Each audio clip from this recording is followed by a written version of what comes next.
The other day was Pokemon Day, and to my surprise, we saw the reveal of brand new Pokemon games, Pokemon Scarlet and Pokemon Violet, releasing later this year. We just had Pokemon Brilliant Diamond and Shining Pearl release a little over 3 months ago, and Legends Arceus a bit over a month ago. And this new game seems like a combination of those two games in terms of its style. I'll explain more about that throughout this video, as I just wanted to talk about my first impressions on these new games now that Pokemon Day is over, and some ideas or speculation I have about Pokemon Scarlet and Pokemon Violet. First, the starters, my favorite thing about this new trailer so far.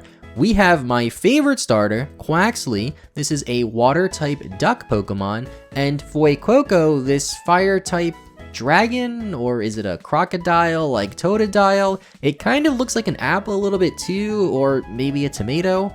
I don't really know what it is, but I love it. And oh yeah, there's also this grass-type cat named Sprigatito, I think, which has a pretty cool name, but doesn't really stand out like these other two starters. It's just a green cat. I mean, Quaxly is a duck with a hat. That is just peak Pokemon design if I've ever seen one before.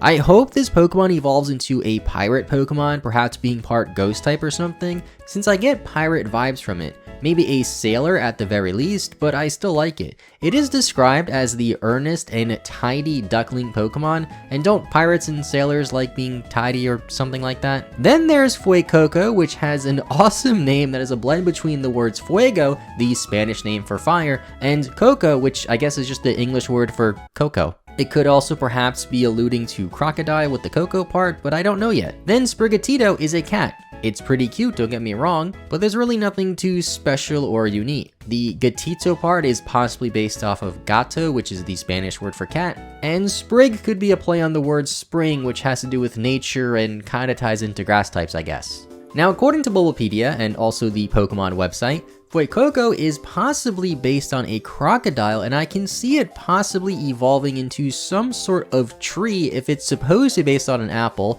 I think I'm the only one who thinks it's based on an apple or tomato, or maybe just a bigger, cooler dragon. It could stay mono fire type, but my prediction is it'll be a part dragon type Pokemon, and my wild prediction is that it'll be a part water type because it could be a crocodile, or possibly a part grass type Pokemon if it's supposed to be based off of some sort of spicy tomato or pepper.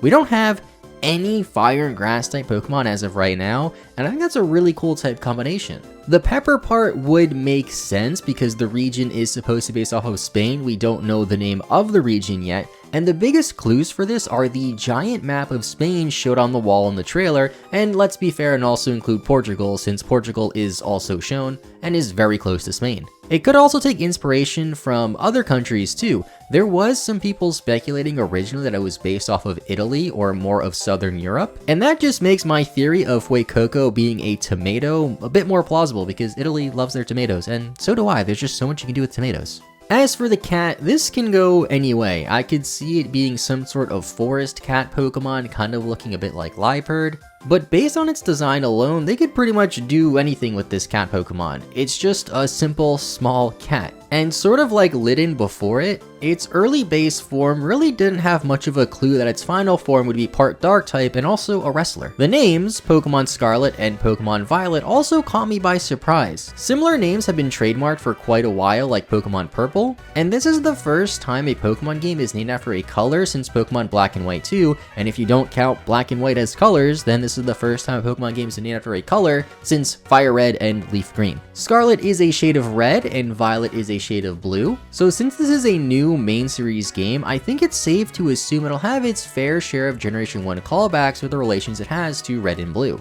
Legends Arceus didn't really have too many Generation 1 callbacks in it, and I wonder how these new games will compare to Legends Arceus.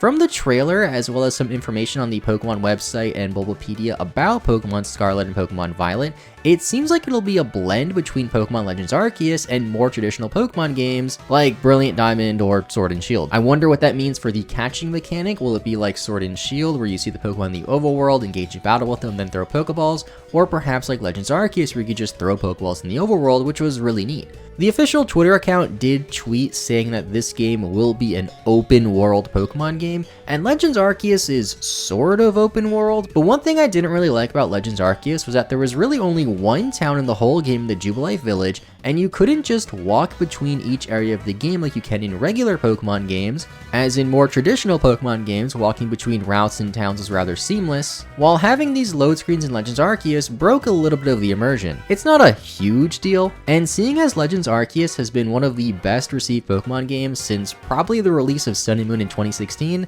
I think that's a good sign.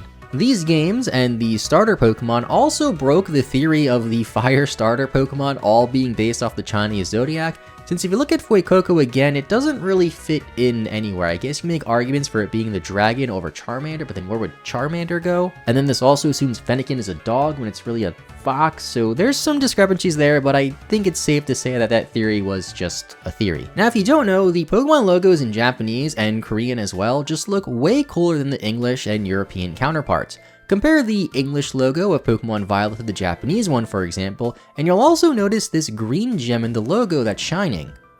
The Japanese logos tend to hint towards each new generation's gimmick, like with the Japanese Sun and Moon logo showing the Z Crystal before we knew what Z moves were, and the Japanese X and Y logo showing the Mega Evolution symbol before we knew what Mega Evolution was. This green gem definitely means something, and it's probably not Gigantamaxing or Dynamaxing like we saw in Sword and Shield. Those were kind of cool in theory as sort of a watered down version of Mega Evolution with a little bit of Z moves mixed into there. So I wonder what this new mechanic in Pokemon Scarlet and Pokemon Violet will be. There really aren't any hints or anything about what it could be, so it's really all speculation.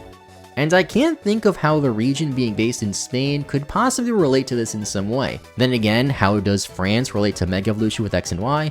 But my wild guess is that this gem has something to do with time travel. The reason why I say this is because the trailer shows a Hisuian Zoroark, which technically shouldn't exist in modern Pokemon games. Scarlet and Violet also could take place in the past, but not as far back as Legends Arceus, which could explain why Hisuian Zoroark is still around. We already know that these games will be compatible with Pokemon Home, so maybe that's the explanation for why there's a Hisuian Zoroark in the trailer. However, much like Pokemon Sword and Shield, it doesn't seem like this will include every single Pokemon in the base game. I'm sure people will be upset about that, but hopefully this doesn't blow out of proportion like it did with Pokemon Sword and Shield, because in my opinion, Pokemon Sword and Shield, with all of their flaws, was still a pretty solid Pokemon game. If I were to make a tier list, I'd probably put it in low B or high C, which is pretty decent. Now, my wish for the new mechanic, which I doubt will happen, is Pokemon Fusion. This seems like a pretty simple gimmick that they could have added a very long time ago.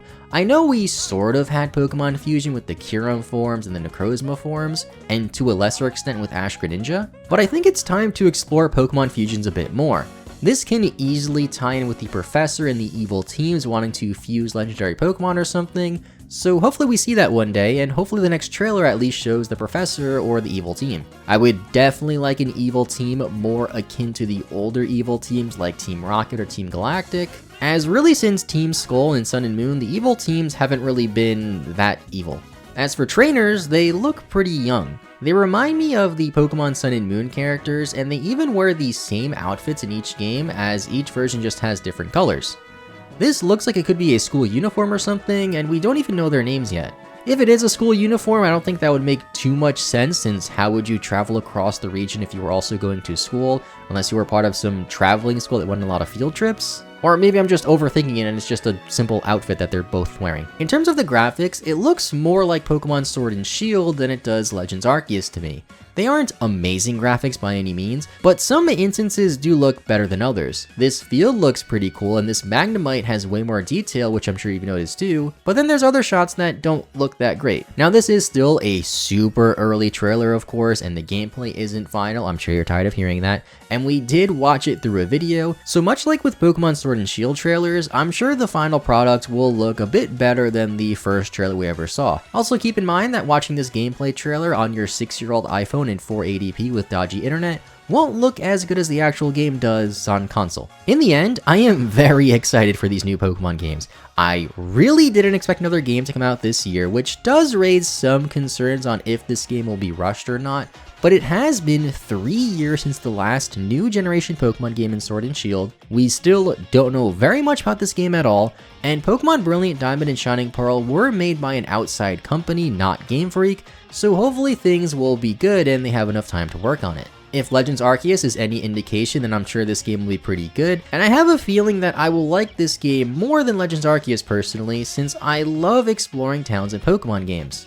I can't wait for new trailers to come out, hopefully some come out within the next few months, and I can't wait to see the totally legit leaks that will come out 2 or 3 times a week until the games finally come out in November. Let me know in the comments down below what you think of these games, which version you plan on getting, although we don't know much about the version differences yet, and any other theories or ideas you have for Pokemon Scarlet and Pokemon Violet. With all that out of the way, I want to thank you all so much for watching. Hope you have a good rest of your day. I will see you all next time, and bye bye.